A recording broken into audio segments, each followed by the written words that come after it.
नमस्कार। JP news से मैं संजय कुमार कर्ण लेकर आया हूँ जांच पड़ताल। देखिए जांच पड़ताल जेपी न्यूज 23 मेरे हाथ में है, बिहार बुक्स है और आरएस बिहार 24। देखिए तीन कैमरा मेरे हाथ में, ये कैमरा चल रहा है यहाँ पर और तीन माइक मेरे साथ है और मेरे साथ ये जो मैडम मौजूद है ये अंजू कुमारी है। अंजू कुमारी सदर अस्पताल में जीएनएम है। अब देखिए अभी इनके ऊपर बहुत बड़ा मामला चल रहा है, 2023 का ही मामला है। मेरे ही चैनल के द्वारा बहुत सारे पेपर में भी इनका चल रहा था, जितने भी खगड़िया में पेपर चलता है सब में इनके ऊपर जो आदेश आया था डीएम का, उस आदेश के संज्ञान में इनके ऊपर एफआईआर किया गया। देखिए हम इनके घर पे आए हैं चल के इनसे जानने का थोड़ा सा इनका भी क्या ग्रीवांस है, क्या इनका लोगों के प्रति, ये इस घटना के प्रति क्या कहना है, खुद अपने मुंह से बयां करने सुनाने के लिए, तमाम व्यूअर्स को दिखाने के लिए हम यहाँ आए हुए हैं अंजू कुमारी के यहाँ। देखिए अंजू मैडम, आपके ऊपर बहुत बड़ा आरोप लगा है, 2023 का ही मामला है और 3 मेन कमेटी मैंने देखा है, मेरे पास जो उसका कॉपी आया है कि 3 मेन कमेटी भी आपको दोषी करार दिया था। इसके बावजूद भी उन लोग का कहना है कि कार्रवाई नहीं हुई है। फिर डीएम के यहाँ जा करके वो आदमी कालेलाल चौधरी करके शायद नाम है उनका, वो आपके ऊपर एफआईआर करवाते हैं। पहले तो ये 30 सदस्यीय कमेटी का गठन हुआ था, इसकी जानकारी हमको है ही जानकारी नहीं इसी तरह ऑफिशियली हमको कॉपी नहीं आया कि हाँ आज जांच है आप आइए या कुछ भी।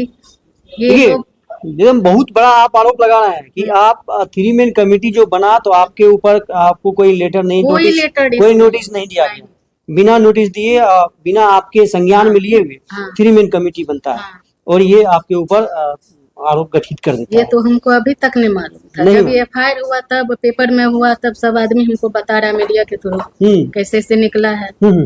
क्या लग रहा है आपको इस यह घटना जो है, इस घटना में आपकी कहाँ तक संलिप्तता है, आप बता सकते? दूर तक, कहीं तक नहीं, कोई संलिप्तता नहीं।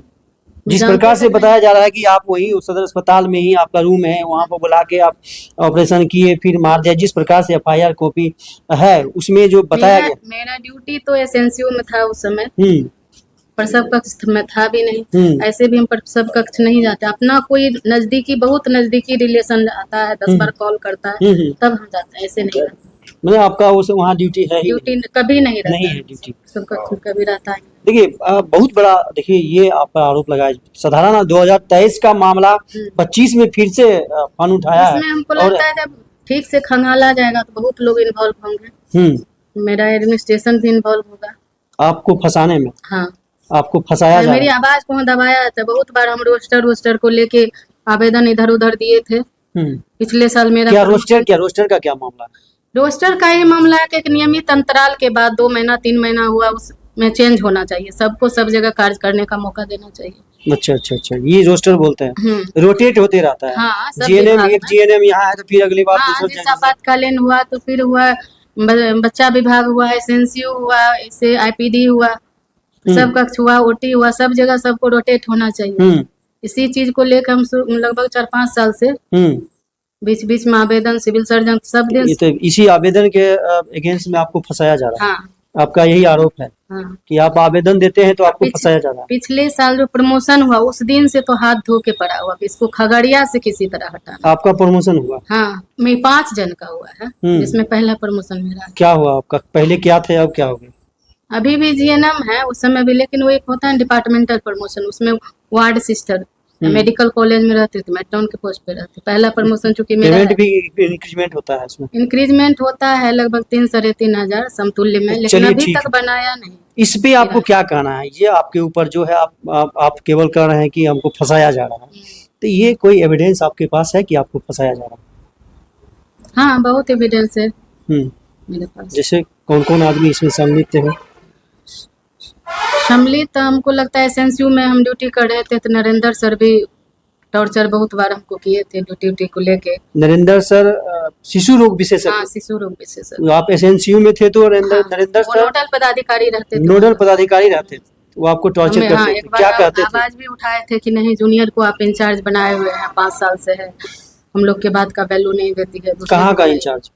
वही एसएनसीयू में भी, और जिस समय मेरा प्रमोशन नहीं भी हुआ था फिर भी जूनियर थी बहुत, तो उसको 5 साल से रखे हुए थे। आवेदन भी बढ़ाए थे सिविल सर्जन तक, उस बार भी मतलब बात को दबा दिया गया। फिर लगता है 2 साल पहले की बात तो है। नरेंद्र सर का नाम बोल रहे हैं। हाँ नरेंद्र सर खुद अनुमंडलीय अस्पताल गोगरी में हाँ उनका पोस्टेड वही है। तो उन डेप्यूटेशन वहाँ अभी जिलाधिकारी के ये से हुआ, जिसका जिसका डेप्यूटेशन है तोड़ना चाहिए, पता नहीं है किस माध्यम से अभी तक सदर अस्पताल आप इसका कंप्लेन कभी किए थे डीएम के यहाँ? हाँ किए थे। नरेंद्र सर के हाँ विरुद्ध देखिए मेरे आवेदन पास दिए हैं? evidence।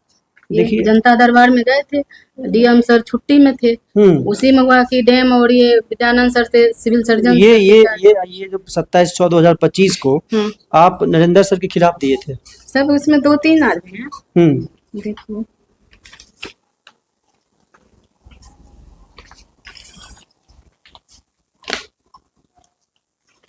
उस समय तत्काल उपाधीक्षक थे नरेंद्र कुमार, किरानी था कृष्णा कुमार, और ये पंकज रंजन है और अशोक है, 4 आदमी थे दिए। इसके खिलाफ थे। पंकज रंजन अशोक से क्या मतलब है आपको?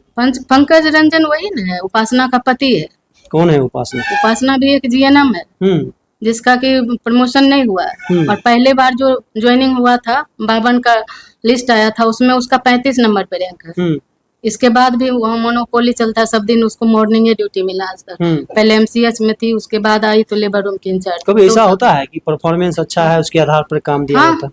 नहीं ऐसा कुछ नहीं, ऐसा कुछ और नहीं। नरेंद्र सर तो उसको अभी मंगल पांडे से अति पुरस्कार दिलवाए। मंगल पांडे से? हाँ तो नरेंद्र सर? हाँ नरेंद्र सर उपाधीक्षक थे, नाम भेजे उसका तो मिला। अभी तक बहुत कम दिन ही उपाधीक्षक रहे, 1.5 महीना रहे। हाँ तो उसी दौरान अथी था ना, नाइटिंगल फ्लोरेंस डे के उपलक्ष्य में उसी को भेजा गया।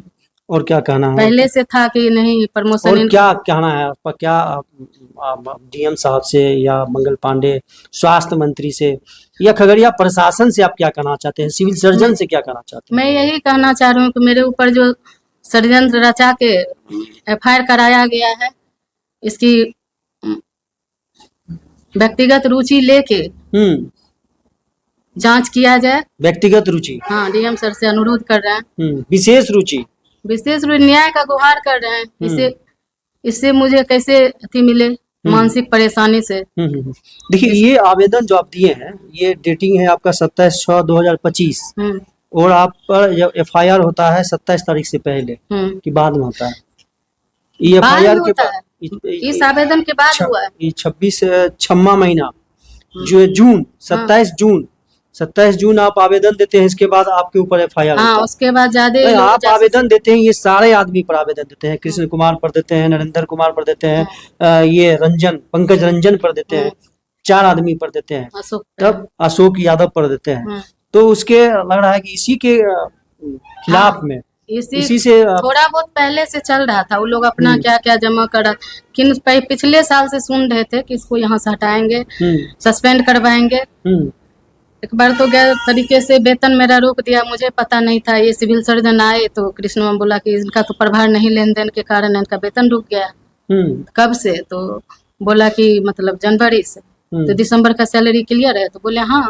तो जब दिसंबर का सैलरी क्लियर है, अभी जनवरी शुरू हुआ है, तो तुम इसका मतलब बैक डेटिंग किया है। हम 7 को अभी 6-7 को ज्वाइन कर रहे हैं, तुमको लगा कि अब दूसरा सिविल सर्जन आए तो राम नारायण चौधरी से तुम इनका वेतन रोक दिया। तो फिर रुका कभी नहीं, करेंट ही रहा वेतन। अब क्या करना है? लेकिन इस 6 महीना में इस सिविल सर्जन को भी मिला लिया गया है उन लोग से। सिविल सर्जन तो कहते हैं बहुत अच्छे आदमी है। सिविल सर्जन मेरे जो लिए आए तो अच्छे नहीं है।